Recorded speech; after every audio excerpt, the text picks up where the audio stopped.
नमस्कार दोस्तों, आपका एक बार फिर स्वागत है आपके अपने प्लेटफ़ॉर्म एनसीईआरटी बाय विक्रम में।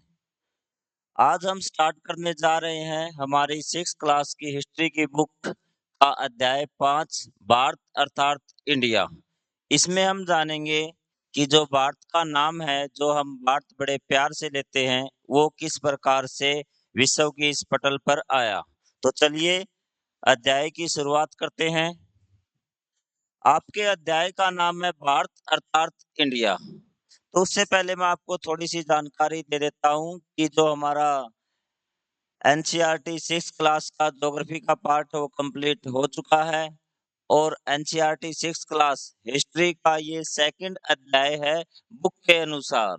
अगर आप वैसे देखेंगे तो यहाँ पे अध्याय आपको 5th नज़र आएगा, लेकिन फर्स्ट, सेकंड और थर्ड जो अध्याय हैं वो ज्योग्राफी भूगोल पार्ट के हैं। तो हम कंप्लीट कर चुके हैं और अब हम हिस्ट्री स्टार्ट कर चुके हैं। तो चलिए अब इस अध्याय को शुरू करते हैं। भारत अर्थात इंडिया। तो इस अध्याय में मैं दोबारा रिपीट करना चाहता हूँ कि ये जो दोनों नाम हैं, भारत अर्थात इंडिया, ये कैसे आए विश्व में? कहाँ से इनकी शुरुआत हुई? किसने शुरुआत में भारत नाम दिया और किसने भारत को इंडिया कहा? इन्हीं सवालों के जवाब हम इन अध्याय में जानेंगे। भारत में प्रारंभिक काल से ही आध्यात्मिक और सांस्कृतिक एकता स्थापित हो गई थी।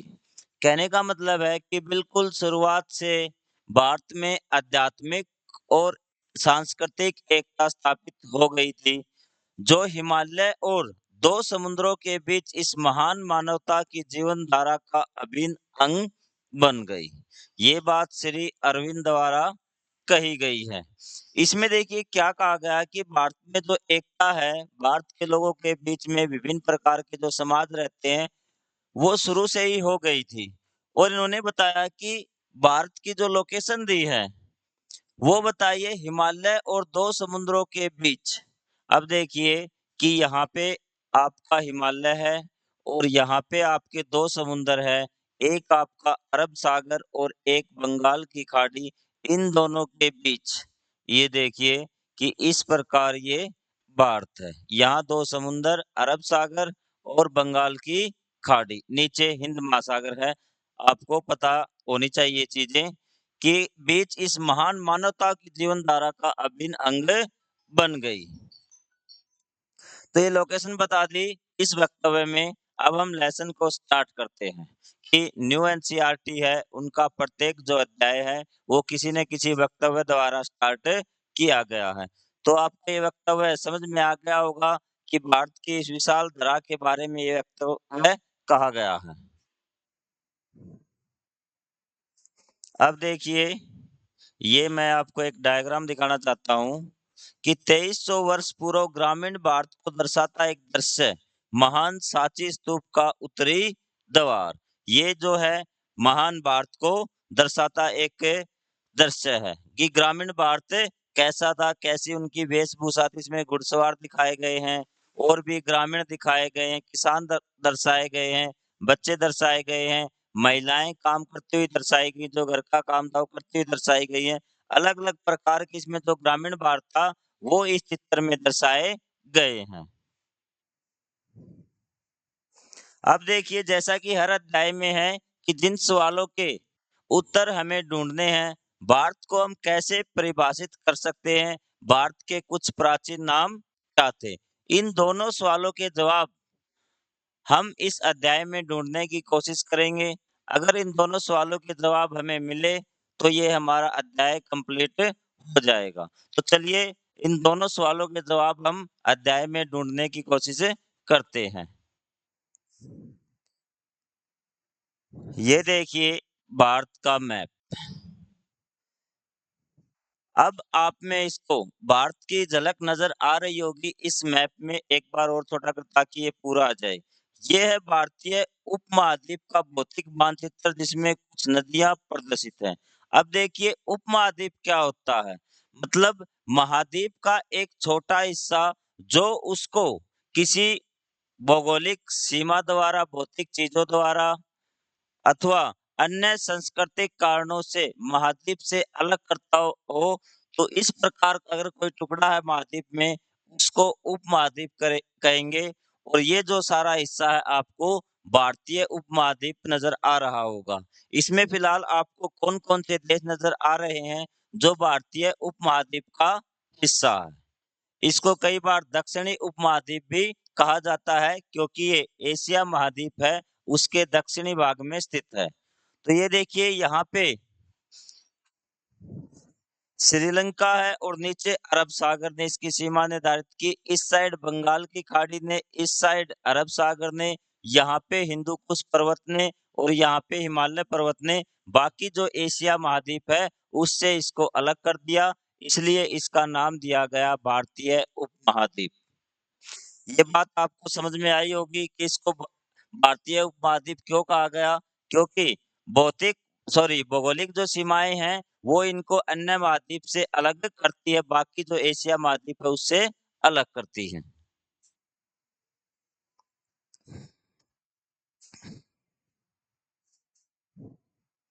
अब देखिए कि ये देखिए एक बार कि क्या बताया गया भारत के बारे में कि आज का भारत एक आधुनिक राष्ट्र है। जो आज का भारत है ना, वो क्या है? आधुनिक राष्ट्र है, जिसकी परिभाषित सीमाएँ हैं, जिसकी सीमाएँ हमें पता है कि कहाँ से लेके कहाँ तक है, राज्य पता है और ज्ञात जनसंख्या है। हालाँकि 500, 2000 या 5000 वर्ष पूर्व बहुत अलग था यह, क्योंकि इसमें विश्व के मतलब पड़ोस के भारत के पड़ोस के वो और भी हिस्से इसमें शामिल थे। विश्व के इस भाग को हम भारतीय उपमहाद्वीप कहते हैं। इसके भिन्न-भिन्न नाम रहे हैं और इसकी सीमाएँ भी बदलती रही हैं। विभिन्न स्रोतों से हम भारत के अतीत और विकास के बारे में जान सकते हैं। आइए पता करें। मतलब कहने का ये है कि आज हमें भारत को भारत नाम से जानते हैं, इसकी सीमाएँ हैं। पाकिस्तान के साथ इसकी सीमा, अफ़गानिस्तान के साथ है, चाइना के साथ है, अन्य पड़ोसी देशों के साथ इसकी सीमाएँ हैं। लेकिन अगर हम 500, 2000 और 5000 वर्ष पूर्व इसकी सीमाएँ अलग थी और सीमाएँ बदलती भी रही हैं। विभिन्न स्रोतों से हम भारत के अतीत और विकास के बारे में जानेंगे और उसको हम उस समय भारत नहीं, भारतीय उपमहाद्वीप था वो पूरा और उसके अलग-अलग नाम रहे और उस क्षेत्र को किस नामों से जाना जाता था क्योंकि पहले भारत नहीं था, इसकी सीमाएँ अलग थी और अलग इसका क्षेत्र था। इस अध्याय के प्रारंभ में दिए गए भारतीय उपमहाद्वीप के भौतिक मानचित्र का अध्ययन कीजिए। वे कौन-कौन सी प्राकृतिक सीमाएँ हैं जिसे आप समझ सकते हैं, वो सीमाएँ मैंने आपको बता दी। दक्षिण में हिंद महासागर, उत्तर में हिमालय पर्वत, हिंदू कुश पर्वत, तो इस प्रकार की कुछ सीमाएँ थी। इतिहास के इस क्रम में भारत को उसके निवासियों और विदेशों से आए आगंतुकों के द्वारा कई नामों से बुलाया जाता रहा है। ये नाम प्राचीन पुस्तकों, यात्रियों और तीर्थयात्रियों के वृत्तांतों और शिलालेखों में मिलते हैं। मतलब जो भारत का क्षेत्र था, जहाँ आज हम रहते हैं, उस क्षेत्र को किन-किन नामों से बुलाया जाता है और वो नाम हमें कहाँ से पता लगे, तो ये बताया है कि उस क्षेत्र के निवासी अब निवासी क्या होते हैं? जो उस विशेष क्षेत्र में लोग रहते हैं, वो उस क्षेत्र के निवासी कहलाते हैं। तो निवासियों द्वारा विदेशों से आए आगंतुकों द्वारा कि विदेशों से जो लोग भारत आए, उन्होंने इस क्षेत्र को क्या कहा? ये नाम प्राचीन पुस्तकों में यात्रियों और तीर्थयात्रियों के वृत्तांतों और शिलालेखों में मिलते हैं भारत के ये नाम। भारतीयों ने भारत नाम कैसे दिया? अब मेन इम्पोर्टेंट है कि जो ये क्षेत्र है आपका, इस क्षेत्र को भारत नाम कैसे दिया? ऋग्वेद भारत का सबसे प्राचीन ग्रंथ है। अगर हम भारत के ग्रंथों में बात करें, तो सबसे जो प्राचीन ग्रंथ है, वो है ऋग्वेद। हम अध्याय 7 में देखेंगे कि यह हजारों वर्ष पुराना है। इस ग्रंथ में उपमहाद्वीप के उत्तर पश्चिमी क्षेत्र का नाम सप्तसंधव अर्थात 7 नदियों की भूमि है। ये देखिए जो ऋग्वेद हमारा सबसे पुराना ग्रंथ है, हजारों वर्ष पुराना है। अध्याय 7 में हम ऋग्वेद के बारे में पढ़ेंगे। तो ऋग्वेद में बताया गया है कि जो ये उपमहाद्वीप है, इसका उत्तर-पश्चिम क्षेत्र। तो ये देखिए एक बार मैं ये आपको दिखाता हूँ। ये देखिए कि उत्तर-पश्चिम क्षेत्र, उत्तर आपकी ये हो गई और यहाँ पे जो ये उत्तर-पश्चिम क्षेत्र है, इसको नाम दिया गया था सप्तसंधव मतलब कि ब इसकी सीमाएँ यहाँ तक सीमित थी और इस क्षेत्र को नाम दिया गया था सप्तसंधव। उस टाइम भारत नाम का ज़िक्र नहीं था और इस स्थान को, इस क्षेत्र को कहा गया सप्तसंधव। इसका मतलब है 7 नदियों की भूमि। संधव शब्द सिंधु से आया है, जिसका आशय सिंधु नदी या सामान्यतः एक नदी से है। सप्त संधव मतलब 7 नदियों की भूमि और जो संधव नाम है, वो सिंधु से आया है, जो कि एक सिंधु नदी या सामान्यतः कोई नदी होगी। समय बीतने के साथ ही हमें साहित्य में भारत के अन्य क्षेत्रों के नाम भी मिलने लगते हैं कि जो अलग-अलग क्षेत्र हैं, उनको क्या कहा गया। तो अभी हमें सबसे पुराने ऋग्वेद में जो भारत का उत्तर-पश्चिमी हिस्सा है, उसका नाम मिला है सप्तसंधव मतलब 7 नदियों की भूमि।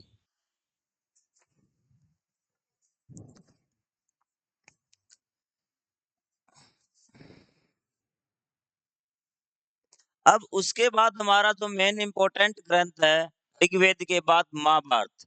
महाभारत के सभी प्रसिद्ध ग्रंथों में से एक है। इसके बारे में हम हमारी सांस्कृतिक विरासत तथा ज्ञान परंपराएँ इस नाम से अध्याय आएगा, उसमें पढ़ेंगे।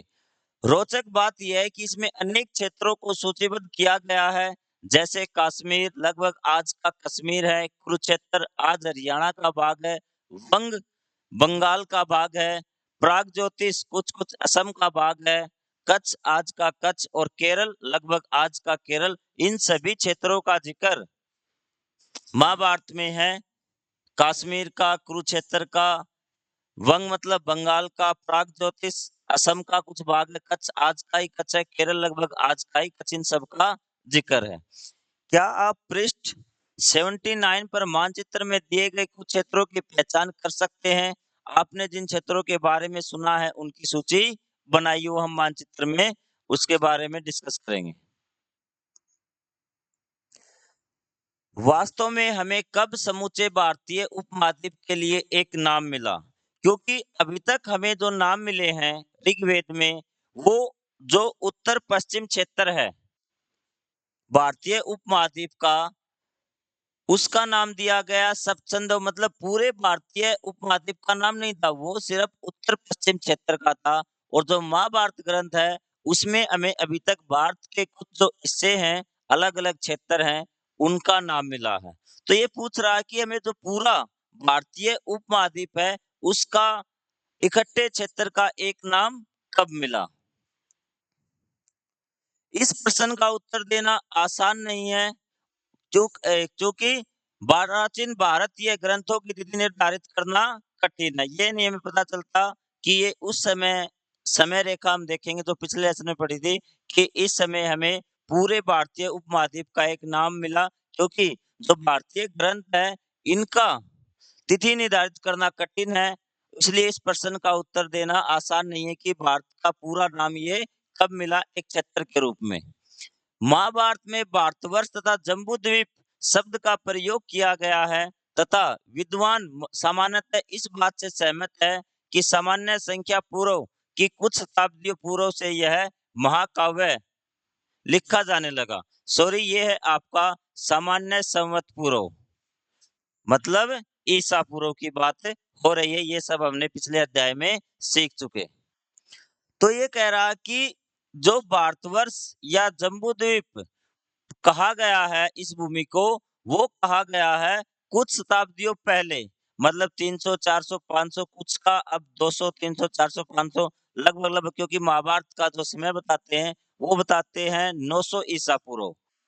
तो इसी से द्वारा हम सहमत होते हैं कि ये 700-800 ईसा पूर्व इस भूमि को भारतवर्ष या जम्बूद्वीप शब्द का प्रयोग किया गया है। पहला शब्द भारतवर्ष स्पष्ट रूप से समूचे उपमहाद्वीप के लिए प्रयुक्त हुआ है और इस ग्रंथ में अनगिनत नदियों और लोगों के नाम सम्मिलित हैं। भारतवर्ष से आशय भरत के देश से है। अब ये देखिए, इसने बताया गया है कि जो भारतवर्ष नाम प्रयोग हुआ है, वो पूरे इस उपमहाद्वीप के लिए हुआ है। क्योंकि इसमें बहुत सारी नदियाँ हैं, लोगों के नाम भी हैं और यह भारत के देश से है। भरत वह नाम है जो सर्वप्रथम ऋग्वेद में उल्लेखित हुआ था। वहाँ इसका अभिप्राय लोगों के एक प्रमुख वैदिक समूह से है। बाद के साहित्य में विभिन्न महाराजाओं के लिए भरत नाम उल्लेखित हुआ है। अब देखिए इसने कहा कि जो भरत का नाम है वो ऋग्वेद में भी था, लेकिन ऋग्वेद में किसी राजा का नाम नहीं था। ये क्या था? लोगों का एक वैदिक समूह से है, उसको भरत कहा गया था। मतलब कोई एक समूह था लोगों से, कोई समाज था, उसका नाम भरत था। लेकिन बाद के जो साहित्य आए उसमें विभिन्न महाराजाओं के लिए भरत नाम का उल्लेखित हुआ है। जो भारतवर्ष नाम है वो आपके इस पूरे क्षेत्र के लिए, समूचे क्षेत्र के लिए एक पहला नाम दिया गया था, भारतवर्ष। और उसके बाद हम दूसरे शब्द की बात करते हैं, जम्बूद्वीप। दूसरे शब्द जम्बूद्वीप से आशय जामुन वृक्ष के फल के द्वीप से है। यह वास्तव में भारत में पाया जाने वाला एक सामान्य पेड़ है, जिसे जम्बुल वृक्ष, मालाबार पलम या जामुन वृक्ष आदि भी कहते हैं। अब देखिए कि जो है आपका जम्बूद्वीप का आशय जामुन वृक्ष के फल के द्वीप से है। यह वास्तव में भारत में पाया जाने वाला सामान्य सा पेड़ है जो पूरे भारत में लगभग पाया जाता है और इसको नाम दिया गया है जम्बुल वृक्ष, मालाबार पलम या जामुन वृक्ष। आगे जम्बूद्वीप भारतीय उपमहाद्वीप का पर्याय बन गया। पर्याय मतलब कि भारतीय उपमहाद्वीप के लिए इस नाम का प्रयोग होने लगा, जम्बूद्वीप। वास्तव में इस संबंध में हमें एक भारतीय सम्राट से बहुत अच्छा संकेत मिलता है। उसका नाम है अशोक, जिसके विषय में हम बाद में जानेंगे। अभी के लिए हम उनकी तिथि को लगभग 250 सामान्य संवत पूर्व मान लेते हैं कि वो उस समय उनका शासन था। जैसा कि हम देखें उन्होंने हमारे लिए बहुत से शिलालेख छोड़े हैं। उनमें से एक शिलालेख में उसी नाम में जम्बूद्वीप का संपूर्ण भारत का वर्णन करने के लिए उपयोग किया गया है। उस समय इसमें आज के बांग्लादेश, पाकिस्तान और साथ ही अफगानिस्तान भाग सम्मिलित थे। मतलब कहने का मतलब ये है कि जो इसका जो जम्बूद्वीप शब्द है, इसका प्रयोग अशोक ने अपने शिलालेख में जो पूरा भारत है उपमहाद्वीप उसके लिए किया था, जिसमें बांग्लादेश, पाकिस्तान और अफगानिस्तान के भाग भी सम्मिलित है। तो हमारे पास अभी तक आपको रिवाइज करवाता हूँ, 3 शब्द आ चुके भारतीय उपमहाद्वीप के लिए। पहला ऋग्वेद में, जिसमें पूरे उपमहाद्वीप को नहीं, सिर्फ उपमहाद्वीप के उत्तर पश्चिम भाग को संधव प्रदेश कहा गया था, जिसका मतलब है 7 नदियों की भूमि। उसके बाद दूसरा शब्द आया हमारा भारतवर्ष। उसका जिक्र महाभारत में हुआ है और उसका उस शब्द का प्रयोग पूरे भारतीय उपमहाद्वीप के लिए किया गया है, क्योंकि उसमें बहुत सी नदियों का जिक्र है और बहुत से अन्य राजाओं का जिक्र है जो पूरे भारत से संबंध रखते थे। उसके बाद है जम्बूद्वीप। जम्बूद्वीप भी पूरे उपमहाद्वीप के लिए प्रयोग हुआ है और जिसका प्रयोग राजा अशोक ने किया अपने शिलालेख में, और उसमें पूरे भारतीय उपमहाद्वीप की विशेषता बताई गई है जम्बूद्वीप में, और जिसमें पाकिस्तान, बांग्लादेश और अफगानिस्तान के भाग भी सम्मिलित थे। तो तीनों नाम आपको समझ में आ गए होंगे किस भाग के थे, किसके द्वारा ये दिए गए हैं। अब ये देखिए जो मैप दिखाया गया है,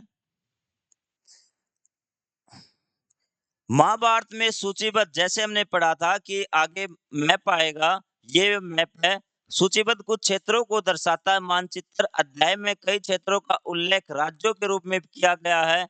आपको इन क्षेत्रों को याद करने की आवश्यकता नहीं है, परंतु आप ध्यान दें इनका विस्तार उपमहाद्वीप के संपूर्ण भौगोलिक क्षेत्र में मिलता है।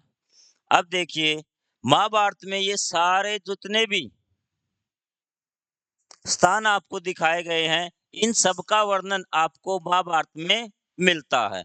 इस बात से क्या चीज प्रूव होती है? इसका मतलब है कि महाभारत में जो शब्द भारतवर्ष प्रयोग हुआ था वो पूरे भारतीय उपमहाद्वीप के लिए हुआ था।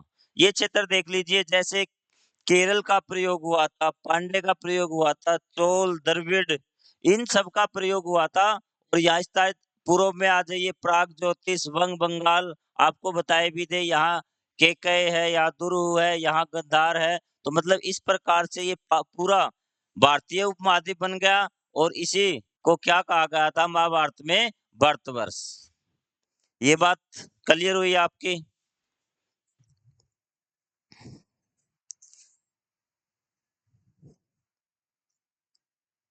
अब देखिए, अब तक आपको जो भारतीय उपमहाद्वीप है, उसके लिए जो शब्द प्रयुक्त हुए थे, 3 शब्द हो चुके।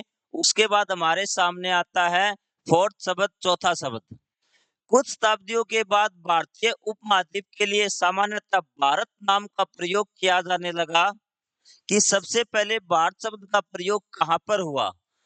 तो जो ये शब्द का प्रयोग हुआ, ये हुआ एक प्राचीन ग्रंथ है, विष्णु पुराण में हम पढ़ते हैं, और उसका एक श्लोक दिया गया है, उत्तरम यतः समुद्र से हिमाद्र से दक्षिणम वर्षम तद भारतम नाम।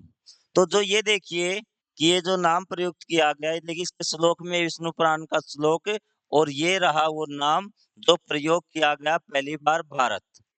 वह देश जो समुद्र के उत्तर में है और हिमाचल पर्वतों के दक्षिण में है, उसे भारत कहते हैं। इस बात का ये मतलब है, इस श्लोक का ये मतलब है, अगर हम हिंदी वर्णन करें, अब मुझे वो देश बता दीजिए जो समुद्र के उत्तर में है और हिमाचल मतलब बर्फ से ढके हुए पर्वतों के दक्षिण में स्थित है। तो एक बार भारत को देखिए आप, प्रतीकात्मक मैप बना रहा हूं मैं भारत का, कि ये आपका हिंद महासागर, सागर के उत्तर दिशा में कौन है?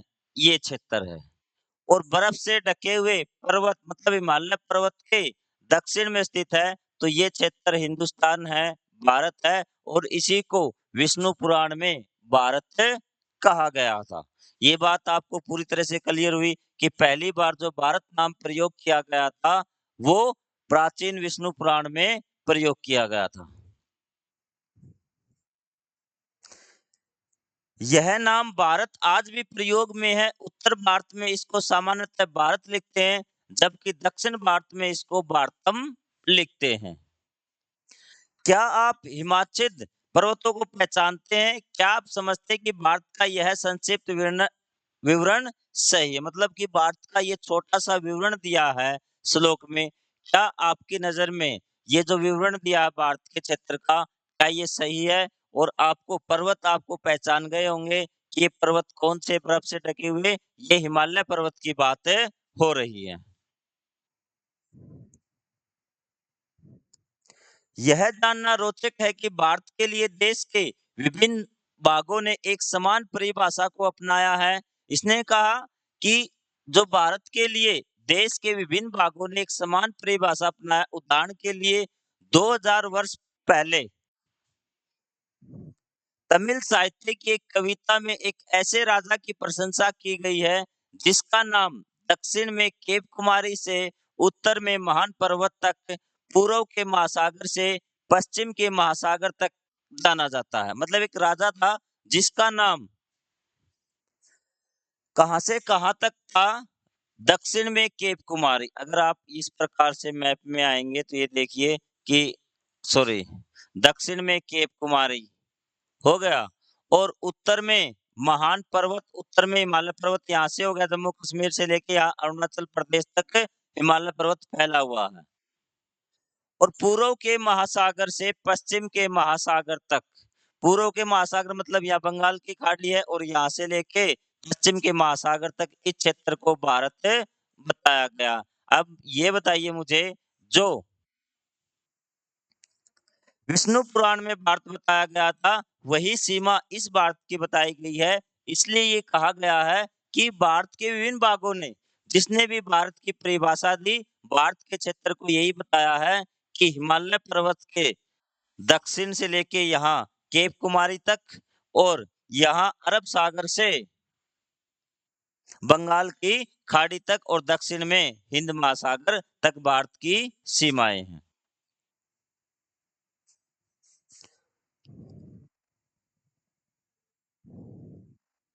तो इसमें एक लाइन बाकी है कि अब आपको इस एरिया की पहचान करने में कठिनाई नहीं होगी, ये कौन से एरिया की बात कर रहा है। मैंने आपको समझा दिया कि ये पर्वत है, हिमालय पर्वत, ये केप कुमारी दक्षिण में और 2 सागर आपको बता दिए। इस तरह प्रतीत होता है कि प्राचीन भारतीय अपने भूगोल को अच्छी तरह से जानते थे, कि प्राचीन भारत के लोग भी जानते थे कि हमारे दोनों साइड पूर्व और पश्चिम में सागर है और उत्तर में हिमालय है और दक्षिण में भी एक बहुत बड़ा महासागर है।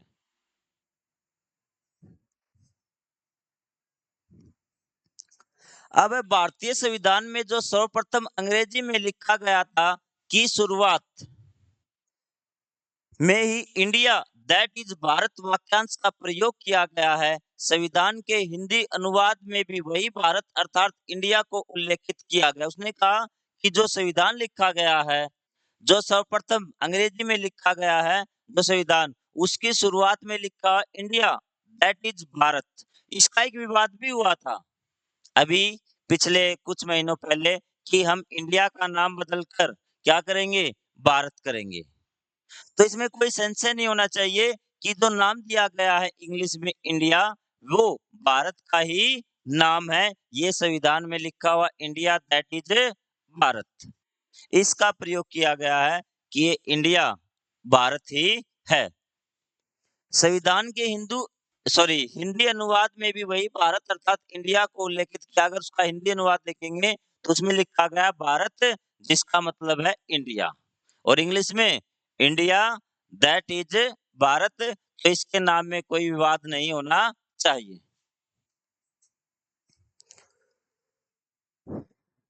अब संविधान के बारे में बताया है। संविधान आपको बताया किसी देश के आधारभूत सिद्धांतों और कानूनों को बताने वाला प्रलेख, जो कानूनों को बताएगा, जो आधारभूत सिद्धांत उनको बताएगा। भारतीय संविधान 1950 में लागू हुआ था।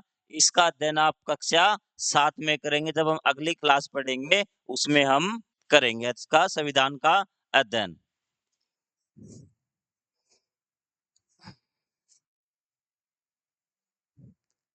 चित्र 5.5 में भारत के मूल संविधान के प्रथम प्रश्न में आप इंडिया अर्थात भारत को समझ सकते हैं। मतलब उसमें जो संविधान का प्रथम प्रश्न है वो दिया हुआ है, उस पे लिखा है इंडिया अर्थात भारत। अब आप इसके मतलब को समझ गए होंगे। अब विदेशियों ने इंडिया नाम कैसे रखा? भारतीयों द्वारा जो नाम दिए गए वो हम समझ चुके हैं।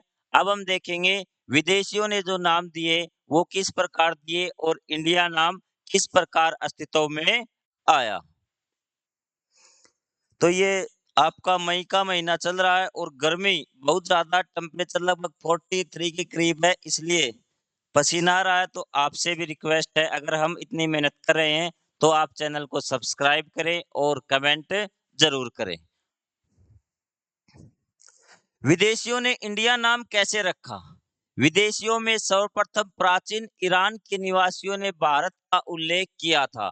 कि अगर विदेशियों में हम बात करें, आपको अगर इसकी भारतीयों की बात करें, निवासियों की बात करें, तो उसमें आपका विष्णु पुराण में भारत नाम है। लेकिन अगर हम विदेशियों की बात करें तो इसमें जो आपके ईरान, फ्रांस के निवासियों ने भारत का उल्लेख किया था। 6ठी शताब्दी सामान्य संवत पूर्व एक फारसी सम्राट ने सैन्य अभियान आरंभ किया था और सिंधु नदी के क्षेत्र, जो सिंधु कहा जाता था, पर नियंत्रण किया। इसने कहा कि एक फारसी सम्राट था, तो उसने क्या किया था कि अपना सैन्य अभियान स्टार्ट किया था। ये देखिए कि इस प्रकार से, और उसने जो सिंधु का क्षेत्र था यहाँ पे अपना अधिकार कर लिया था। अतः यह कोई आश्चर्य नहीं है कि अपने प्रारंभिक लेखों और शिलालेखों में फारसियों ने भारत को हिंदू या हिंदू से निर्दिष्ट किया था। जो उन्होंने शुरू में जो बनाए थे अपने शिलालेख लिखे या और कोई समृद्धि लिखी, उसमें जो भारत को क्या कहा था उसने, हिंदू अथवा हिंदू से निर्दिष्ट किया था। जो उनकी भाषा में सिंधु का रूपांतरण था। ध्यान रखिए कि प्राचीन फारसी में हिंदू पूर्णतः एक भौगोलिक शब्द है, यहाँ इसे हिंदू धर्म से संदर्भित नहीं किया गया है। अब कहने का मतलब क्या है, क्योंकि एनसीईआरटी है लाइन को पढ़ना और उसको समझना। ये कह रहा कि जिस क्षेत्र पे इन फारसियों ने या ईरानियों ने, क्योंकि जो फारस है उसका पुराना नाम है ईरान का, तो उस पे क्या कहा था इसको, हिंद, हिंदू या हिंदू। और इसने कहा जो जो उनकी भाषा में सिंधु शब्द था, क्योंकि स और है का इनका प्रोनंसिएशन में कुछ ऐसा ही आता था, इसलिए इसको हिंद, हिंदू या हिंदू कहते थे। अब ये कहता है कि जो हिंदू शब्द है उसको आप हिंदू धर्म से मत समझना कि ये हिंदू धर्म वाला शब्द है, ये है एक क्षेत्र का नाम। और जिन क्षेत्र पे उन्होंने जो सैन्य अभियान किया था, वहां पे जो इनका नियंत्रण कर लिया था, उस क्षेत्र को यहाँ पर भारत के उत्तरी भाग में, यहाँ पे सिंधु क्षेत्र था, वहां पे अधिकार कर लिया था। और इस भौगोलिक क्षेत्र का नाम है, यहाँ इसे हिंदू धर्म से संदर्भित नहीं किया गया है। अब आगे देखिए, इन अभी इन्हीं फारसियों ने स्टार्टिंग में क्या कहा, हिंद, हिंदू या हिंदू। इन्हीं फारसी स्रोतों के आधार पर प्राचीन यूनानियों ने इस भाग को इंडोई अथवा इंडी के नाम दिया। इन्होंने हिंदू शब्द के पहले अक्षर है को हटा दिया, क्योंकि यह अक्षर यूनानी भाषा में नहीं था। अब देखिए, इंडिया शब्द की धीरे धीरे शुरुआत हो रही है।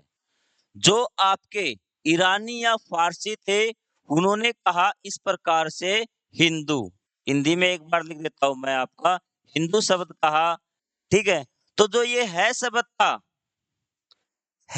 था, वो आपकी यूनानी भाषा में नहीं था। अब बचा क्या, इंडू या इंडोई या इंडी के, इस प्रकार से उन्होंने इस नाम में थोड़ा सा बदलाव कर दिया, और यहीं से धीरे धीरे इंडिया बनने की स्टार्ट होती है। अथवा इंडी के नाम दिया था इन्होंने, हिंदू शब्द के पहले अक्षर है को हटा दिया, क्योंकि यह अक्षर यूनानी भाषा में नहीं था। है का कोई प्रोनंसिएशन ही ईरानी भाषा में नहीं था, सॉरी, यूनानी भाषा में। ये बात क्लियर हुई। अब तक हमने सिंधु पढ़ा था। सिंधु से जो आपके ईरानी आए या फारस के आए, उन्होंने इसको हिंदू कहा, और फिर यूनानियों ने क्या कहा, इसको इंडोई या इंडी के कहा था। प्राचीन चीनियों ने भी भारत से संपर्क स्थापित किया था। विभिन्न ग्रंथों में इन्होंने इंडिया का उल्लेख किया। इन्होंने कहा यिंतु, यिंदु से किया था। यह शब्द भी मूलतः सिंधु से आया था। अब मेन शब्द सिंधु से चल रहा है। सिंधु से ही क्या आता, हिंदू। हिंदू किसने कहा था, रिवाइज कीजिए, फारसी या ईरानियों ने। इंडोई किसने कहा, ये कहा आपका यूनानियों ने।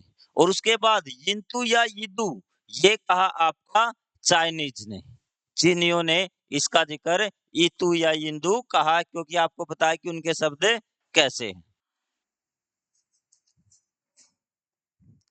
सिंधु शब्द आया आपका फारसियों से, उन्होंने सिंधु को क्या कहा, हिंदू। फारसी या ईरानियों ने है हटा दिया, इसका इंदू या इंडी। और चीनियों ने कहा इंदू। ये सारे शब्द आपको ध्यान रखने हैं, क्योंकि धीरे धीरे हम पहुंचेंगे इंडिया पर कि इंडिया शब्द कैसे आया। ये देखिए, जो भारत है उसके संविधान का पहला पृष्ठ है, और यहाँ पे लिखा हुआ है भारत अथवा सॉरी भारत अर्थात इंडिया। ये हिंदी अनुवाद है, ठीक है। अगर इंग्लिश अनुवाद होता उसमें India that is Bharat, Bharat that is India. तो दोनों एक ही है, इस विषय में किसी प्रकार का विवाद नहीं होना चाहिए।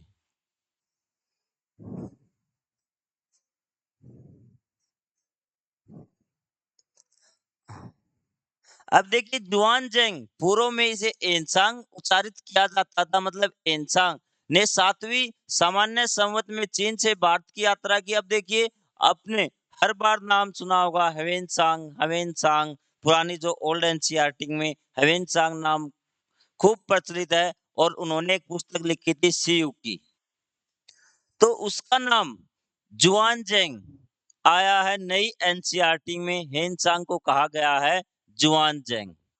ये 7वीं सामान्य संवत में चीन से भारत की यात्रा की। उन्होंने भारत के कई भागों का भ्रमण किया था। ये देख लीजिए एक बार आप अच्छी तरह से। उन्होंने भारत के कई भागों का भ्रमण किया, विद्वानों से मिले, बौद्ध ग्रंथों को एकत्रित किया, और 17 वर्ष बाद चीन वापस लौट गए।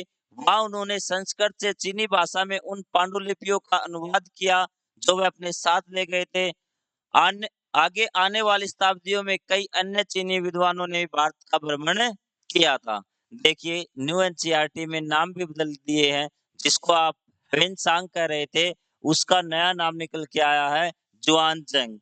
शायद आपके कैमरे में नज़र आ रहा होगा, जुआनज़ैंग आपकी स्क्रीन पर। एक अन्य चीनी शब्द तिएनजू, क्या नाम है? तिएनजू। शब्दों का ही जिक्र है एनसीईआरटी में और शब्दों का ही खेल है। को सिंधु से लिया गया था, परंतु इस शब्द को स्वर्ग तुल्य स्वामी के रूप में भी समझा जा सकता है। यह बताता है कि चीनियों को बुद्ध की भूमि के रूप में भारत के प्रति कितना सम्मान था और उन्होंने एक नाम और दिया था तिएनजू, जिसको कहा गया था स्वर्ग तुल्य स्वामी। मतलब ये किसको दिया था? क्योंकि वहां पे बुद्ध की भूमि थी, इसलिए उसके सम्मान में ये नाम दिया गया था। आप संभव हाल के परिभाषिक शब्द हिंदुस्तान से भली-भांति परिचित होंगे, परंतु आप यह नहीं जानते होंगे कि यह शब्द आज से 1800 वर्ष पूर्व स 1800 वर्ष पूर्व सर्वप्रथम एक फारसी शिलालेख में प्रयोग किया गया था। बाद में भारत पर आक्रमण करने वालों ने भारतीय उपमहाद्वीप को वर्णन करने के लिए इसी शब्द का प्रयोग किया। अब हम बात करते हैं भारत शब्द की, हमने बात कर ली।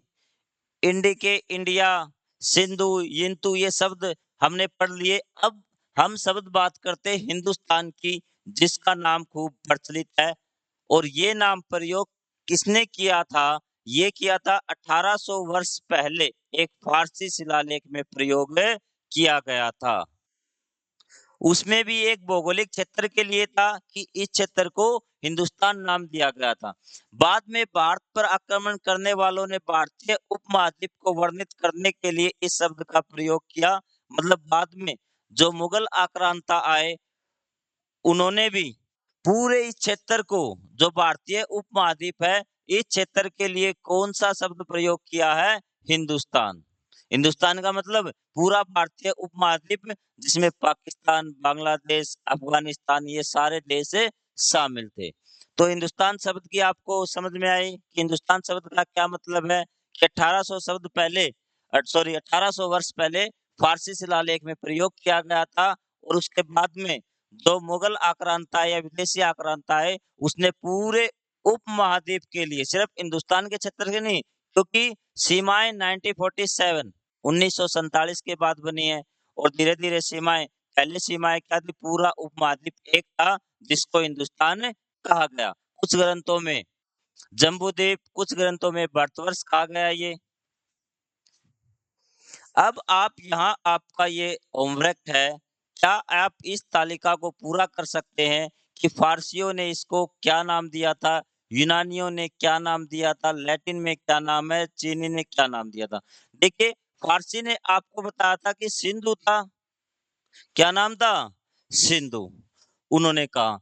यूनानियों ने क्या किया? इसको इंडी, इन्होंने कहा था इसको हिंदू। मैं एक बार इस तालिका को पूरी कर देता हूँ। उन्होंने इसको कहा था हिंदू, हिदू, इस प्रकार के नाम उन्होंने इसको दिए थे। लेकिन जब यूनानी आए, उनके शब्दकोश में ये है जो है वो शब्द नहीं, वर्ण नहीं था, तो इन्होंने इसको दिया इंडू या इंडोई, ये नाम इसको दिए। भारत नाम लैटिन भाषा में है, चीनियों ने क्या दिया था इसको? यितू या यिंतु। ये जो सारे नाम हैं, ये सारे नाम सिंधु शब्द से आए हैं। अरबी और फारसी, इन्होंने क्या नाम दिया था?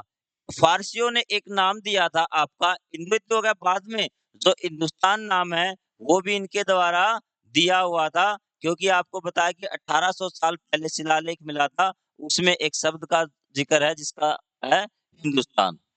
अंग्रेजी में इंडिया और फ्रेंच में इंडे। तो ये भारत के नाम हैं जो आज हमने पढ़े हैं। अब एक बार रिवीजन कर लेते हैं। भारत एक प्राचीन भूमि है जिसके इतिहास के क्रम में कई नाम दिए गए हैं।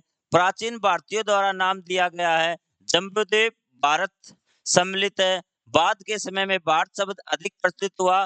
अधिकांश भारतीय भाषाओं में यही नाम मिलता है। भारत आने वाले विदेशी आगंतुकों और आक्रमणकारियों ने भारत के लिए सिंधु या सिंधु नदी आधारित नामों को अपनाया। इसके परिणामस्वरूप हिंदू, इंडोई और उसी प्रकार बदलाव होता-होता इंडिया नाम आ चुका। अब आपको जिक्र सुनने को मिलेगा कि इंडिया नाम जो अंग्रेजों ने कहा था भूखे नंगों का देश, तो ऐसा कुछ नहीं है। आज हमने समझ लिया कि जो इंडिया नाम है वो किस प्रकार प्रचलन में आया, धीरे-धीरे किस प्रकार से बदलाव हुआ। ये आपके प्रश्न, क्रियाकलाप और परियोजनाएँ हैं, जो हम किसी अन्य वीडियो में करेंगे। तो मैं आशा करता हूँ कि मेरे द्वारा जो अध्याय की व्याख्या दी गई है, करवाई गई है, वो आपको समझ में आई होगी। आप चैनल को सब्सक्राइब करें, आपका कोई सजेशन हो तो कमेंट ज़रूर करें। तो यहाँ तक देखने के लिए थैंक यू वेरी मच। जय हिंद, जय भारत। फिर मिलते हैं अगली क्लास में।